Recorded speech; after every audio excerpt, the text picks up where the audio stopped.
Bitcoin is close to becoming worthless. Let's go.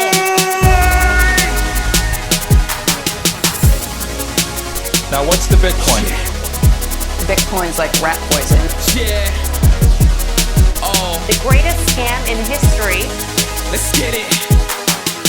Bitcoin will go to fucking zero. Yeah.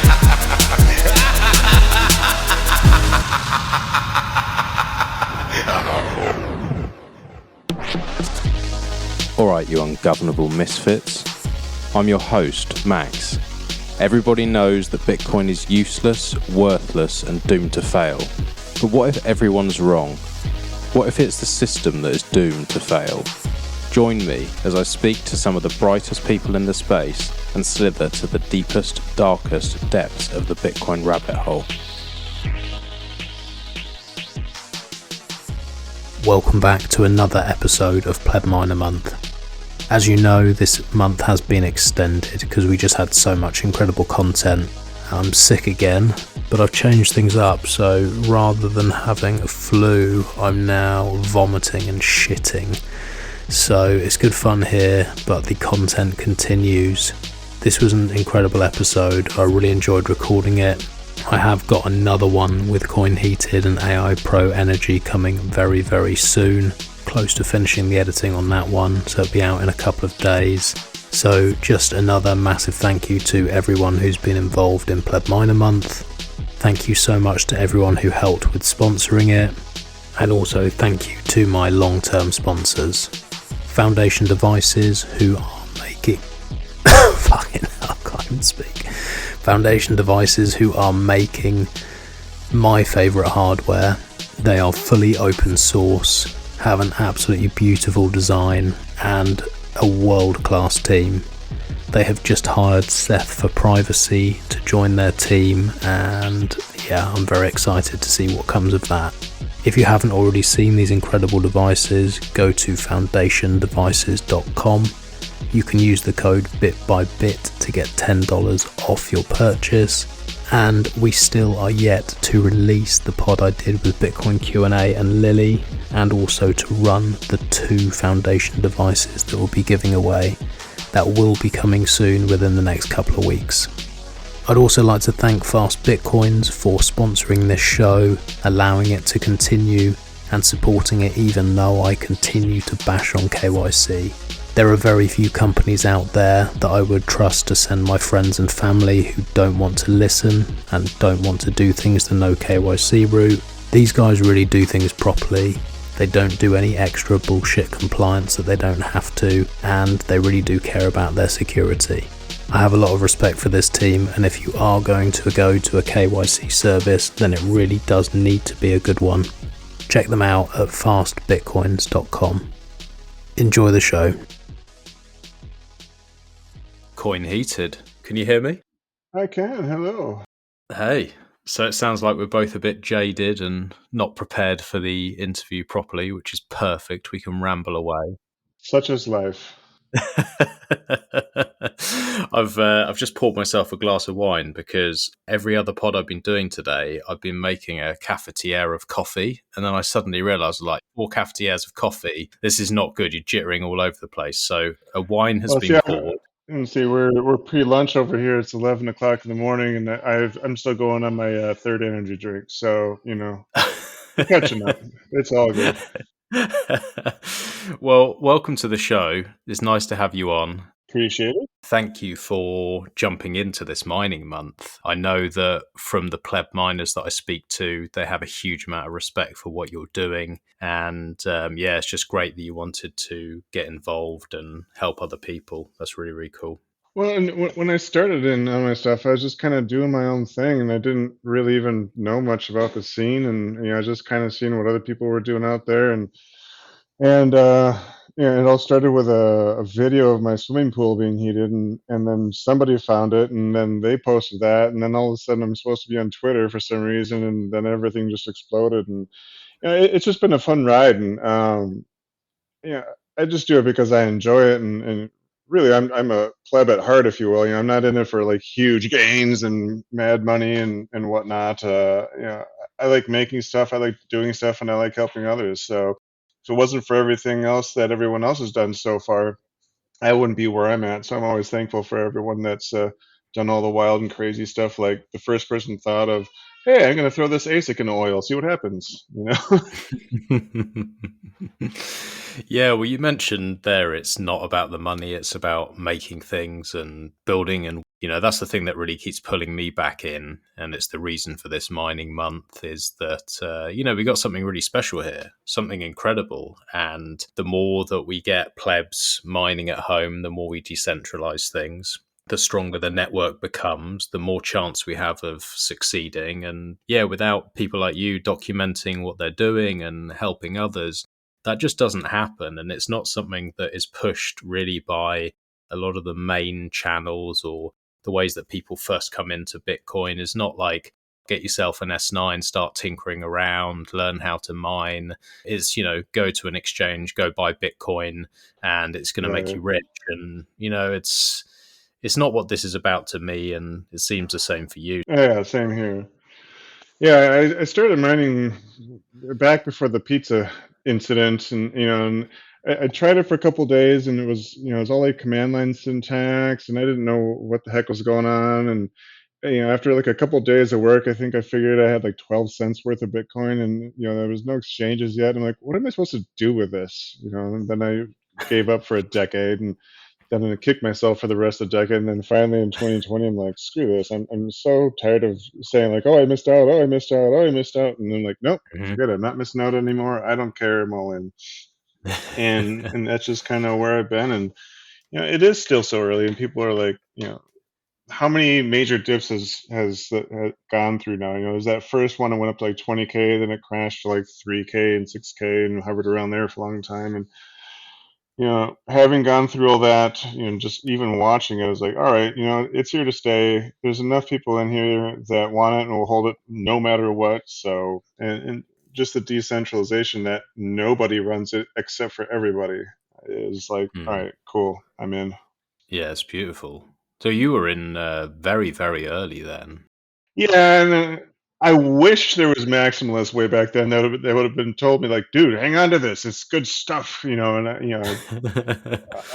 because I was actually doing it, but I just didn't understand it back then, and I didn't have, I wasn't in any of the groups, and a friend of mine just told me like, hey, you should check this out, and I think I mined a block at 25 or something, and it was so long ago I barely remember, but I remember specifically like playing around with it for days and then thinking like, man, this is like 12 cents worth of whatever. I'm like, why am I doing this? This is just wasting my time.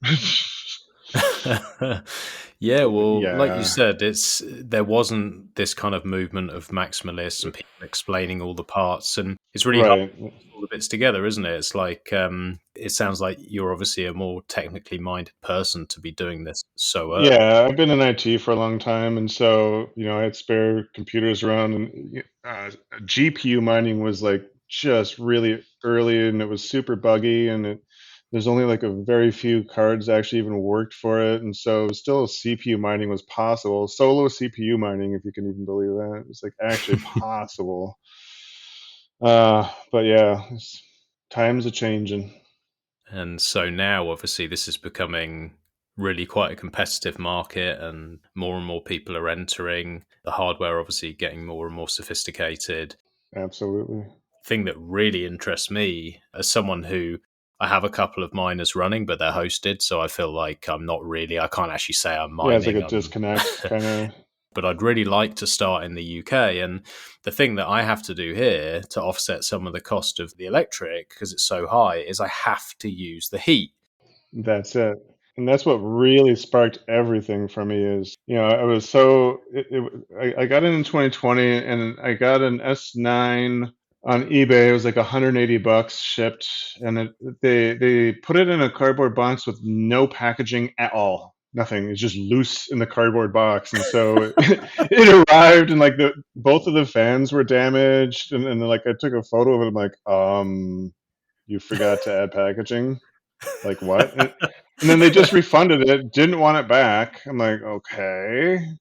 And then I just sat on it for like 2 weeks in case they change their mind or something. I'm like, well, you know what? I might as well just plug it in. This stupid thing Hmm. worked. It was like, I removed all the broken bits of the fan, and it was like only held on by 2 screws because the other 2 were broken, and just started hashing away. And I got it to heat my workshop. At this workshop, I just installed this really nice 6,500 watt space heater, and I was looking up at it and like, it's really nice and warm and so useless, you know. And then I got the S9. I turned that on. I'm like, whoa, this is like running a shop vac 24/7. And so, the proof of concept worked in that it actually generated the heat for the space. And then I got into immersion almost immediately, and then the rest is history. How has that journey been? You obviously start with an S9. You Yep. realize, as you said, it is a useless heater. It's a dumb heater. Yeah. And then when Right. you make that connection, and you're like, Yeah. "Fuck, this makes Bitcoin It's a heat." light bulb. Yeah. Yeah. Because So what was next? obviously, in Florida, you don't want heat. It's not a big deal. But I'm in Minnesota, and we get down to -20 Fahrenheit, so it gets cold. And as soon, it was funny. I remember a friend of mine was even talking about that when S9s were first coming out. We were looking to pool our money to get an S9, and I was really like hesitant. I'm like, okay, if this magic machine makes money and it makes so much money, who's selling it? It's like selling an ATM that gives free money. It's like, oh yeah, I'll sell you this ATM machine and you get all the money for free, and it'll only cost you this much. I'm like, well, why wouldn't you just keep it and run it yourself then? Yeah, You exactly. know, it's like it just seemed too good to be true. And yeah, in some respects, it was. It's true, it was making money, and then there was the huge dip, and a lot of people lost money on that. But once I really understood what Bitcoin itself was and why it was making money, and people converting it back to fiat money and whatnot, then it really all came together. I'm like, okay, now I get it. And then it's just using that waste heat, and I got one of those what is it? I think it's Drake, where he does the like, no, I don't want this, and yeah, I Oh want yeah, this. yeah, Yeah, yeah. and so it's like the coil heater, the resistance coil, just the loop of metal that gets hot, and it's like, no, I don't want that. And then the other one's the ASIC, and it's like, yes, this is literally the easiest way that I explain it: profitable heater, and that's Mhm. it. I mean, that's the simplest thing. Like, even if you just get an S9 or anything and you want heat first, like that's your thing, like you live somewhere, you want heat, you only use it in the winter months or whatever, you're still better off getting something like that where you're offsetting something, even if Yep. it's a small amount. It's like, all right, just turn it on when you want heat, turn it off when you don't. Not a big deal. Mhm. Don't have to hash all the time. You still get something. And for myself, I'm looking at it like a 10 to 15, maybe even 20-year hold.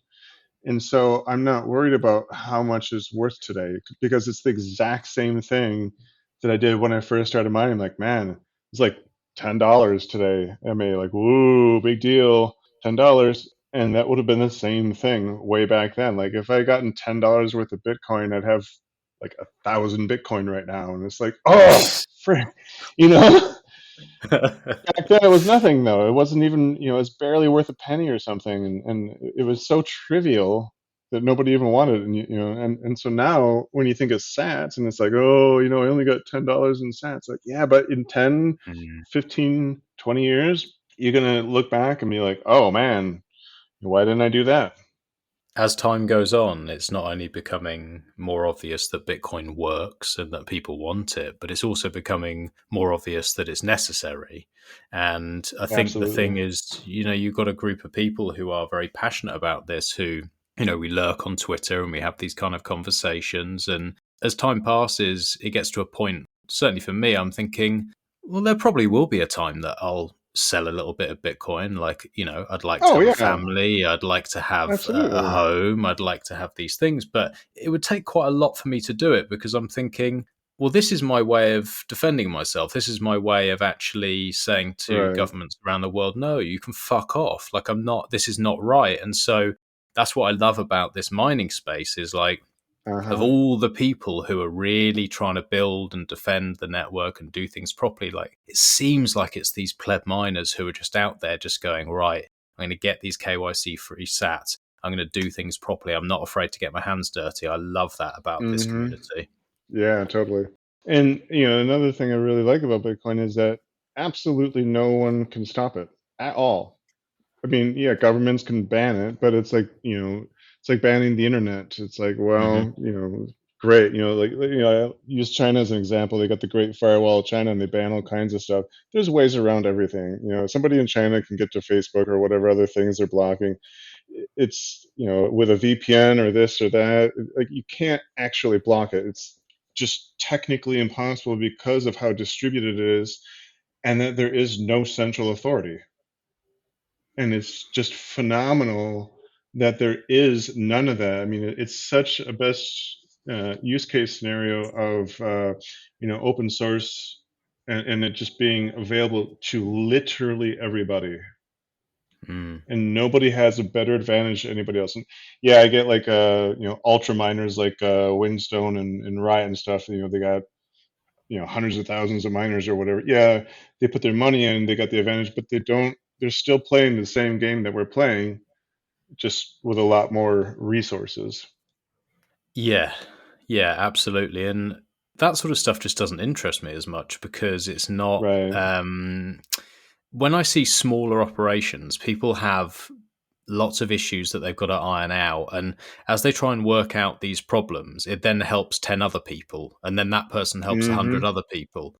And so you have this network effect where, someone's working out, like you've just said, oh, well, all heaters are useless unless they're miners. You might as well have something there. And people are going, well, hang on a minute.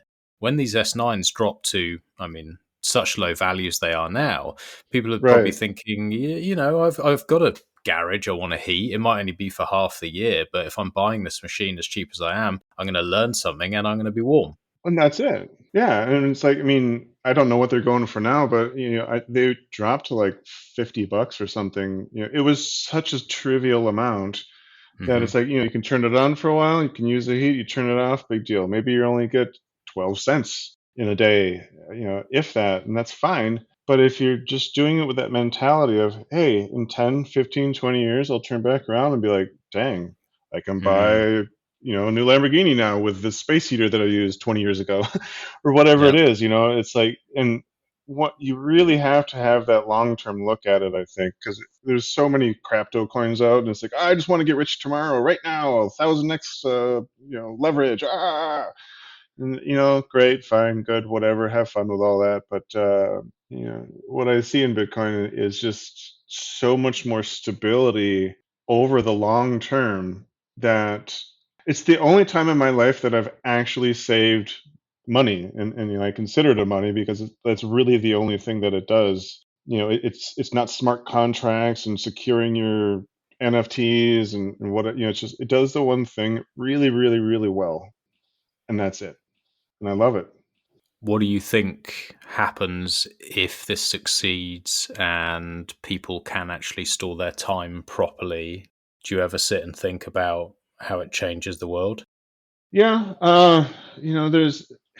it's definitely a deep thought, and it's like, with El Salvador actually having it as legal tender, it's a fascinating thing because it can just kind of be out in the open and be like, yeah, I'll actually swap this with you on the up and up, and it's pretty cool. I've actually purchased things directly from people with Bitcoin directly, and that's a really fascinating experience. Be like just completely looping out the fiat experience and be like, here, I earned this, and this is X value to me. And I got a fairly good example of an item that I bought, and so it was a collectible, and it was pretty rare.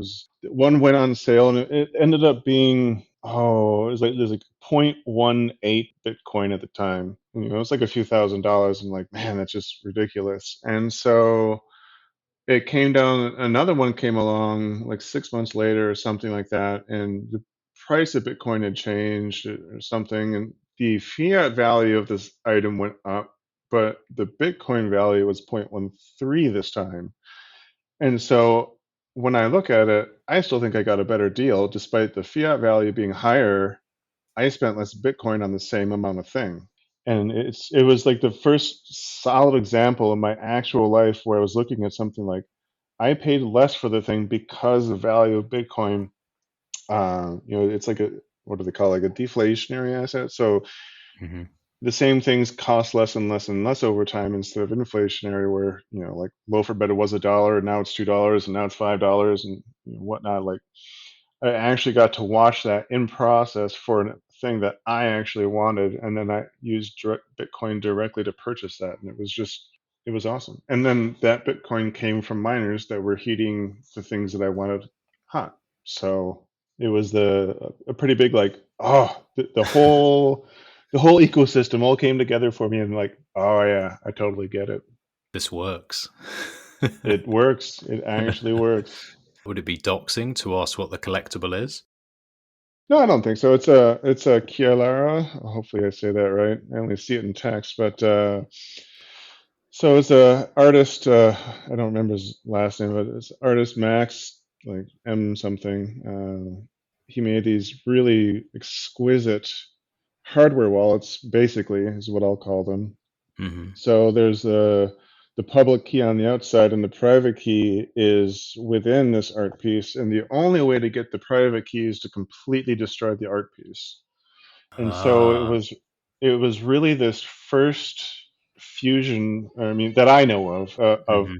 art and Bitcoin. And I know there was a lot of coins in that time, like just a regular coin, like a metal coin, and you have a peel off sticker, and you can just peel it off, and then you get your thing, and that was one thing. But as far as I know, that I know of, this piece was one of the first ones. Like the purpose was you put it in, and you just don't ever take it back out again for a Mhm. ample amount of time until you're willing to say, I am going to destroy this art to get the Bitcoin off. Interesting And concept. right, and so it was done so well, and it's an exquisite piece, and it was just perfection. And the one that I wanted, it was from 2015, and it's a one Bitcoin piece. Mhm. And so back then, I think I don't know what it sold for exactly. It was like $500 maybe, or $1,000, or something relatively trivial. But when I got it, it was it's an unfunded piece, so there's still not one Bitcoin on it yet. But like I got it sometime around when like Bitcoin was like 60,000. So it's like if it were funded, if somebody just had bought it and like, you know what, I'm just going to slap this $300 worth of Bitcoin on it, or whatever it was, it Yeah. would have been like $60,000+ now. And it's like, man. So my new goal is to fund this at some point and actually complete that vision that the artist had of, you put it on there and it's there indefinitely. And obviously you can sell it to somebody else as a whole piece. Mhm. They sell them funded, but the absolute security that that is funded and has not been tampered with is so absolute that it's like, yep, absolutely guaranteed, 100%, not possible to get that private key out without completely and totally ruining the art piece. Yeah, I love this when you see art and Bitcoin merging. Mm-hmm. I don't know if you ever saw 21ism, but it was a collective that me and a few others ran where we were really trying to show the artists in Bitcoin and show their work. And it was something that we were fascinated by because the quality of the work that's been coming out has just been Absolutely. getting better and better. I think we were the first people to show Fractal Encrypt's work. Yeah, it's just wild seeing that stuff. It's like, man, the level of detail, the attention to just absolutely accurate, and it's just mind-boggling. It seems like it's the perfect space for artists as well because it's a massive sweeping generalization, but most artists that I speak to are pretty freedom-loving people as a general rule. Right. A lot of them don't fit quite into the box that you're supposed to fit in society. They're a little bit outside of that, and they seem to fit very well with this Bitcoin ethos, which is just slightly outside the system or fully outside the system for some, Right. and a bit free thinking. And I'm loving seeing what's coming out. It is one of the most interesting parts for me. Outside of the tech in general, it's something that I like to keep an eye on. Absolutely. So back to the more techie side of things. Obviously we talked about how you first came in and then revisited Bitcoin in 2020. Where are you going now? Because I looked at the channel on Bitcoin TV. I've seen the things that you've been Oh doing. yeah. But So, yeah, I got really heavy into it all the way up until about like end of 21. And then I moved into a new house. So I sold my old house and I moved everyone, had a child, my last child. congratulations. Yeah, I'm 47. So I mean, it's like, oh dear, it's another one of these things. But no, I mean, it's all positive, but all these things combined. So I took a little break for a little while, not to get out of the space, but just, for a little bit, just like, all right, let's get some of these other stuff done. And now that the summer is kind of starting to wrap up a little bit and things are settling down, kind of getting my head back in the game. And so in this new house here, the goal is to have it completely 100% ASIC heated. I said I'm in Minnesota, so we have a very strong need for heat. And having this whole place, I'll be here for a long time. I know that. So I don't mind actually doing things that would cost money or significant retrofits to make this entirely ASIC heated because why not at this point? So that's really my next thing. I've done some stuff. I have a lot of ideas, but as just one person, there's only so much I can do, and that's kind of what I like about the community. Is like I like to just kind of throw stuff out there, and there's so many other people that know so many other facets that maybe they can even run with it, and that's awesome. So yeah. That's the thing, is to be able to lean on and ask questions from people with very specific knowledge is key because, not everyone can do everything. Not everyone can be Absolutely. a software developer and a plumber and a Oh heating yeah. engineer and an Yeah. electrician. And as you go through all of these steps, there's always something, it seems, to learn in the mining space. Oh yeah. Even if you've managed to set everything up and everything's working and you're heating your home, then there's other things to think about, like your network security and privacy and things like that. Absolutely. Yeah. And I came up with this tank design for ASICs. I got completely obsessed with designing a tank around the ASIC rather than having a generic tank to put whatever kind of ASIC into. And I came up with a design that works really, really well. And I've been trying to get it into manufacturing with some guys at AI Pro Energy. We got a joint venture going, and great guys to work with. Don't have a negative thing to say at all. It's been a fun experience doing it, but it's so much work. There's just no way that I could have ever have done such a thing alone. And even with this team of people, it's just like, man, this is really a lot of work to do.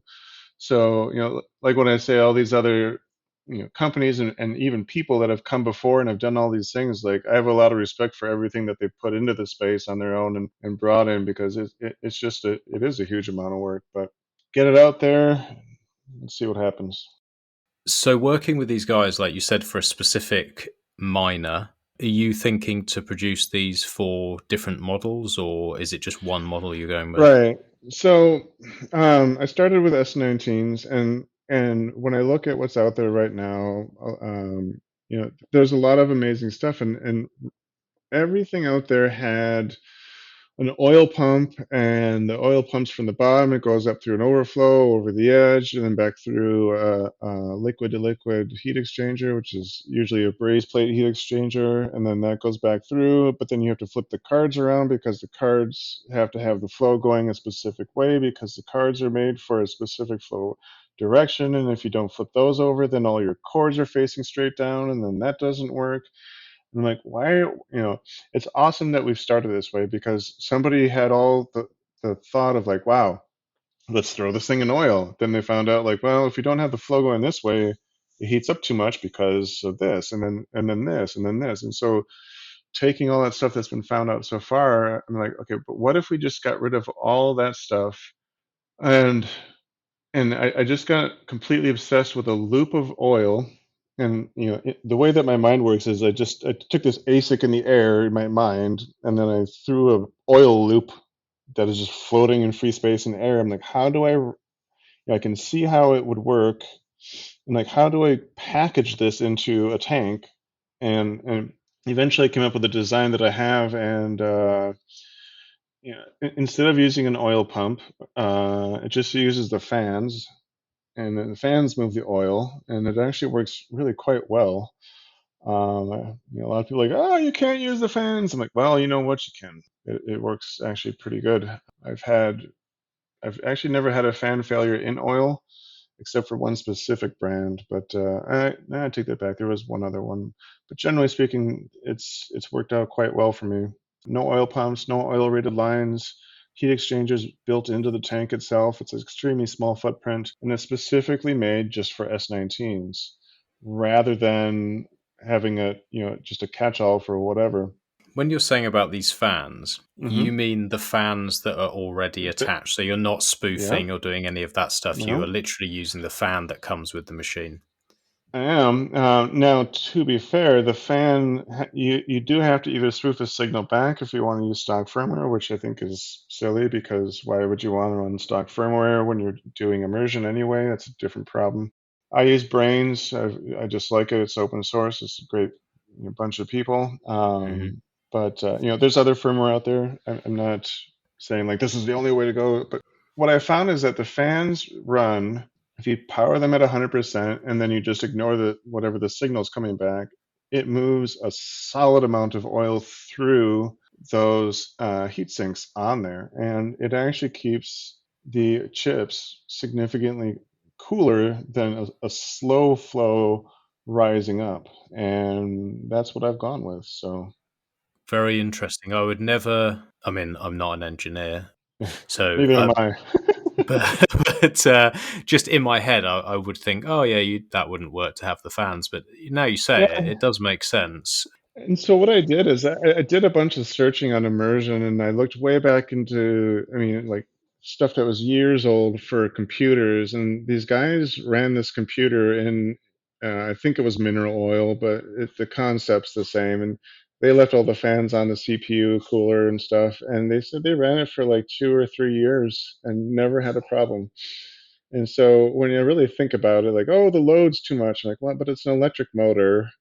It's like, and it's literally perpetually lubricated, so it's not like a wear issue. And even still, you'd still know about a fan failure, and you can just replace the fan. So what makes more sense? Just leaving the fans on, throwing the whole thing in there, or spending a half an hour removing all the fans, flipping the cards around, flipping the control board around, flipping the PSU back around, having oil-rated lines going to an oil-rated pump, going through a brazed plate heat exchanger. It's like, it was so much more complex, right? And I'm like, no, pop it in an SD card of Brains, plop it in the oil, and then you're done. That's it. That's all you got to do. Like, keep it simple, stupid. Yeah. And so that's what I came up with. And so is this what John is running? Yeah. Okay. Yeah, he's got one of the very, very first ones, and I've been kind of working with him on that. And so with AI Pro Energy, they wanted to try these steel ones, and that really that was a exercise in production failure. And like I said, it's nothing against those guys. We wanted to try it. It came from overseas. By the time we got it, they were just all rusty, and we're like, whoa. But then I decided, I'm like, you guys, we're just going to do this out of aluminum. It doesn't even make sense to try with steel. The material cost is trivial. It's like, maybe it's like $200 difference in material cost to go from steel to aluminum. Big whoop. At the time, ASICs were still $10,000. So you're talking about $60,000 of hardware, and we're worrying about $200 worth of material. So what, Absolutely. I've seen from your videos, it looked like to me just a fish tank that you were using. Yeah, and so and that's where it started, and that's where I teamed up with the AI Pro guys, and that's where I was doing my testing with fans, and I was using the brazed plate heat exchangers, and that's where I was like, okay, this works, but this is so silly. And then that's when I got completely obsessed with this idea of this floating, swirling ASIC in the sky, and like, how do I capture this? And it was those fish tanks running in that way. And I just would look at them and I'd try and understand the oil flow. And, I had some facing one way and some facing the other way. And, I was trying all kinds of different things in those videos. And that's what eventually led me then to the tank that I designed. I don't have any in fish tanks anymore. And what's the downside of using a fish tank rather than aluminium? Well, it's not precisely designed. It absolutely worked for me. There's no exact downfall that I know of. What I looked for specifically was fish tanks have silicone sealing, and so that does not react in any way to the oil. So all the seals should be fine, and that was still true for the amount of time that I used them. There was no real downside that I could see other than it wasn't purpose built. And so Mhm. when I did purpose built stuff and I actually made the tank exactly for the miner, I got a better efficiency and better offset in taking that heat out. Okay.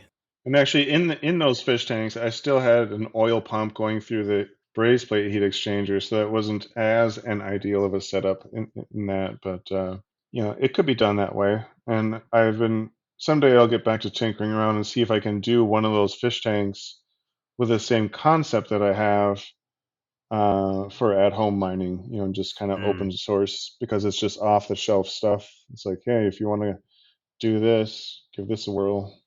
I'm only wondering because, you might have someone who's listening to this and they're thinking, well, you know what? I have an old fish tank, or I know someone who has Yeah, one, or I can buy one yeah. on Facebook Marketplace for Brand new, they were nothing. $50. I mean, brand new fish Oh, tank, really? 40-gallon breeder fish tank was $50 brand new. It's like, Mm. I mean, Yeah. it's so simple, and it's yeah. Especially if you just want to play around. The very first one I had, I think, it's either a 10-gallon or a 20-gallon. I don't remember offhand, but very small, and cost me I think $100 to fill it up with whatever oil. I was just using mineral oil with the S9 because I didn't even know about Bitcool and other things. I just knew about mineral oil. Hmm. Uh, and so I was like, oh, this actually works. How about that? And so when you're thinking about people mining with oil Hmm. rather than air cooled, Yeah, you were mentioning that you use brains, and obviously there's yeah. the ability there to tinker around. Are you Hmm. finding that you can get more hash rate out of these machines, get more juice out of these machines, and still keep them, keep the longevity there? Well, I mean, the longevity is an interesting thing. So I can't really speak to that too much because it's going to depend on how far you push it. If you're keeping stock power and nice cool temperatures, most likely it's going to last a very long time. If you're just getting completely silly with it, like I'm doing right now, uh, there's well, I forget who posted it. Somebody posted up basically a hash rate challenge. Like, all right, let's see who can get max hash rate and who can get max efficiency because the two are not synonymous. So I'm like, all right, I got these machines in oil with chilled water coming in. Let's see what we can do. And I got up to S19 110, got up to 180 something terahash. So Ooh, yeah, wow. yeah. But the efficiency goes down to like a 17. It's like 42 watts per terahash instead of like 29 or something. But Hmm. it's the trade-off. Like, do you want to do it? Are you just, balls to the wall, got a hash max right now? Cool. Hmm. There you go. There's your, or do you want like, man, I'm just squeaking by and I want to spend as little as possible, but understand I can get a much smaller reward. And then that's cool too. It's an interesting trade-off because it Yeah. changes things quite a lot. Because, for example, if you're thinking, oh, well, I want to be reserved, I want to spend as little as possible, which means I Mm-hmm. can't get as much hash rate, someone Mm-hmm. might then think, well, actually, if I was to get older hardware that's used and then Mm-hmm. have it in immersion and Mm-hmm. tinker around with this software, then suddenly a machine that should be hashing 110 does 180. Well, maybe one that should be doing 40 can do 80. And then are Oh, you better absolutely. off? I've done this with S17s too, and so I had a 76 terahash machine. If I had a better power supply, I could have powered all three cards, but in testing, I took out one card because the power supply was a limiting factor, but I powered two cards at 3,300 watts to 68 terahash. And so that would have been, I think, 102 terahash if I had been able to have more power to it. But even in an S19, like I said, if your goal is just maximum Bitcoin return, regardless of cost, I mean, to a degree, why not? We got 2 years to the next halving. What if, is it worth it? Would you rather spend that much money getting maximum amount of Bitcoin right now, or do you just want to wait until the next halving and get even less? Hmm. And that's everyone's individual call. Both case points are valid. Just depends on what you want to do with it. Yeah, it's a difficult one to weigh up as well, because I guess it's hard to know actually, well, how will this affect the longevity of the machine? Because you won't know that for a few years. If you do buy an older Right. machine, you just absolutely balls to the wall. Like, is it going to die in a year? Or if you didn't do it, would Right. it be okay for 5? But as you rightly say, with the halvings and everything else priced Yeah. in, it's like, well, I'd just be saying, fuck it, just get this thing hashing as much as possible, as quickly as possible, just do it. Yeah, and that's totally valid. I've overclocked computers for eons, like all the way back to the days when you would actually change a jumper on a motherboard to change the clock multiplier for your processor. So, I've run stuff overclocked for a long time, and it's going to depend on how far you go and how cool you keep it. I mean, that's really the two major factors.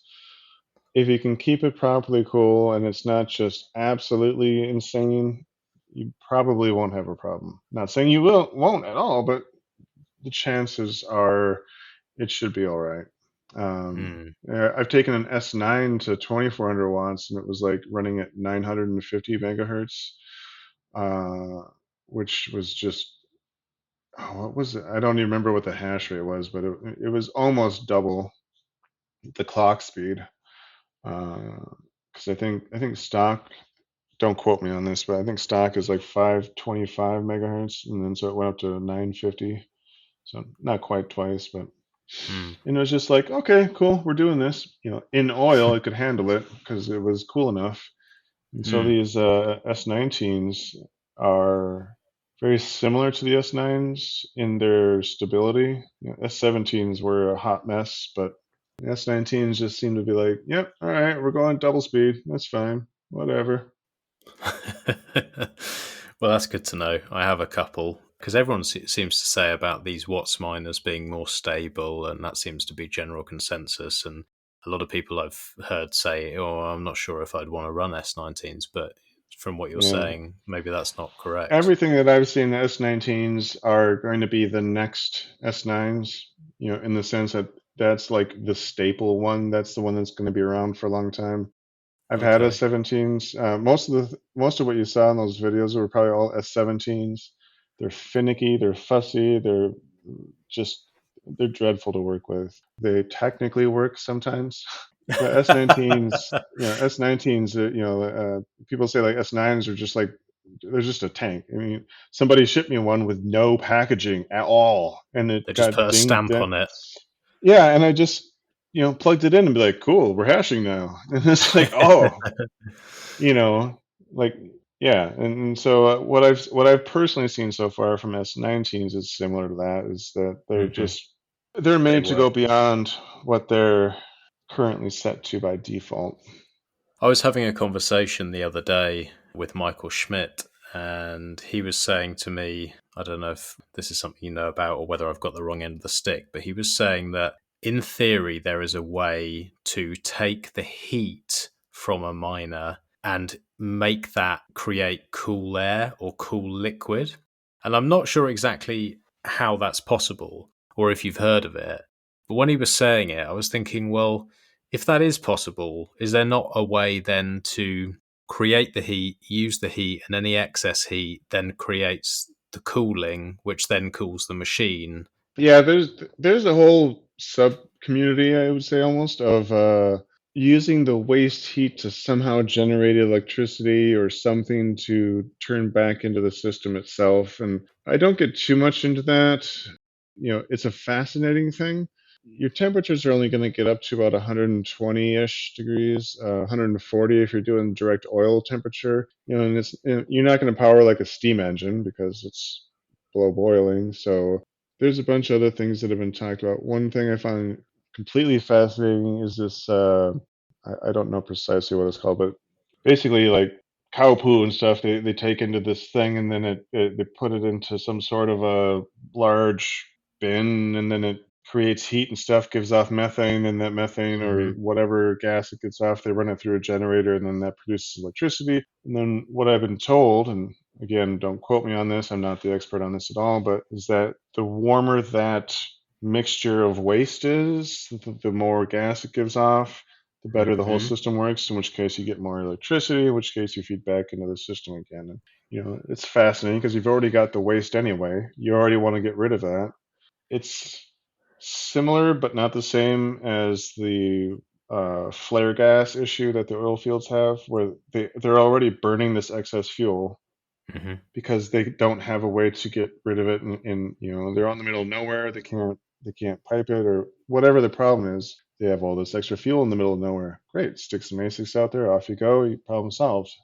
Yeah, it's amazing to watch all these ideas play out and just how innovative this space is, and it really is seeming to fix a lot of serious issues. And when I think about it and sort of see, oh, where will we be in 5 years? You know, you've seen how this space has evolved from when you first started messing around with Bitcoin to now. Yeah. Like, I mean, where the hell are we going to be in another 5? Well, that's it. I mean, like a mega farm, you know, that was barely a thing. There was, you know, I remember people were rushing out with S9s like out to Thailand or something. And just like there's these shacks of places with extension cords running under tarps, you know, in the middle of nowhere just for the cheap power to just bizarro things, you know. And then they said, now we got places like Windstone. It's like a proper facility. There's still kind of crazy stuff in the middle of nowhere, but it's come such a long ways. And I'd love to see more of an industrial use of the waste heat. So, you know, in manufacturing facilities, like if you got like plastics or great example, there's a whiskey distillery here in Minnesota, and we were talking about preheating their groundwater. So they take up thousands of gallons of groundwater at like, I don't know, you know, it's cold temperature. They bring it all the way up to like 180 degrees, which is close to boiling. And instead, you could put that in a holding bin or tank, a holding tank. You could preheat it to like 120, 140 maybe, and then you just have that last bit to do. You know, it would save a huge amount of money just in burning gas that they would otherwise use, and you're making Bitcoin. You know, even if you had to sell some just to offset the electric, you're still in the profit just by, even if it's a complete break even, you're not out by paying, you know, when you're burning gas, you get nothing but the heat. And don't get me wrong, it's a useful thing, but wouldn't you rather have something that has heat and Bitcoin? Yeah, exactly. And creating Bitcoin and whiskey has got to be a good day. Yeah. Yeah, they host the local meetups here, or sometimes they do, so it's pretty cool. Very nice. And so, where do you want to hear from people, or what do you want to hear from people, would be a better way to word that, when people are thinking of starting mining and maybe they're listening to this and they've had this mining month and they're going, fuck, you know, I can hear what this guy's doing and what he's done. Like this sounds, you know, maybe like to me, it's pretty out there. It's way beyond what I've done before. And I'm sure a lot of the listeners, like, what kind of questions do you want to hear? Sure. I don't know about what questions, but you know, my takeaway is there's two ways to get in. Obviously, if you just buy it, that's one thing. That's great. Get it off the exchange. Learn self-custody. Number one, just, you know, full stop right there. If you're not doing self-custody, figure that out first. Just do that first. Make that your first priority. If you keep it on an exchange, assume, you know, you just have an IOU. And especially after this, the fiasco of all the Luna and all these other ones going under, you know, if you have your Bitcoin on an exchange, you don't have Bitcoin. Learn self-custody, learn what it means to do a restore. You know, if your whole house burns down, how are you going to restore that information? You know, let's say, you know, you're real smart and in 20 years, you got $40 million worth of Bitcoin and you kept your seed phrase on a piece of paper and it just went up in flames. Not smart. So self-custody, learn how to do it, learn how to do it right. It's really not that hard. It's just not. And there's a ton of people out there, myself included, that will answer questions on it all day long. Next step is, do you really want to get into mining? And mining doesn't make sense for everybody. If you have a condo and a high rise in Florida, not really a good fit. You don't want a bunch more heat, and you don't want to have a loud machine in your condo, and it just doesn't make sense. If you're up here in Minnesota, or off in the UK, or in any other cold climate, and be like, yeah, I could use some heat. Or even if you have a swimming pool, heating your swimming pool year round. It's even in Florida, I know they actually have heaters for their swimming pools, because it's not cold like it would be here in Minnesota, but it's like, oh, you know what? Having a nice warm pool, you can still use an ASIC to heat that swimming pool and have warm swimming water. But the amount of investment into that, when you get into something like that, it's not trivial. So think of how much time you really want to spend on it. Like, are you into it because you like to tinker and you like to have fun, or do you just want to have a solution and just be done with it? Steve up over at Upstream made the black box, which is just awesome because it's a ruggedized, industrial grade, heavy duty, monstrous noise suppression thing for air cooled, and it's so simple that any home user can handle it. You could just stick it outside, you plug it in, you call it a day, and you're done. And for an average home user that just wants to run it without using the waste heat, pretty good. But if you have like a garage or something, you could just even put it inside, and then you got some heat inside. Once you get into things like heating a swimming pool and immersion, though, the complexity goes up exponentially, and it does become, it's a big project. It takes a good amount. So there's no prepackaged, ready to go. Well, I shouldn't say there's none. I'm sure there's stuff that's coming out there, but it's not as simple as just taking an air-cooled ASIC, plopping it on a countertop and plugging it in, and then walking away. Do you think it will get there eventually? That's really a tough one, because if we look at what ASICs have been, it's purely maximum throughput. That's it. That was the only intent, is absolute maximum hash rate, period, end of story, whatever it took. So you got ultra high speed fans. The form factor is just more or less arbitrary form factor. Now, they are coming out with these water cooled ones. There's the S19 Hydro. They actually had an S9 Hydro. It's not well known, but it did exist. Interesting concept. Basically, just have a water in and water out.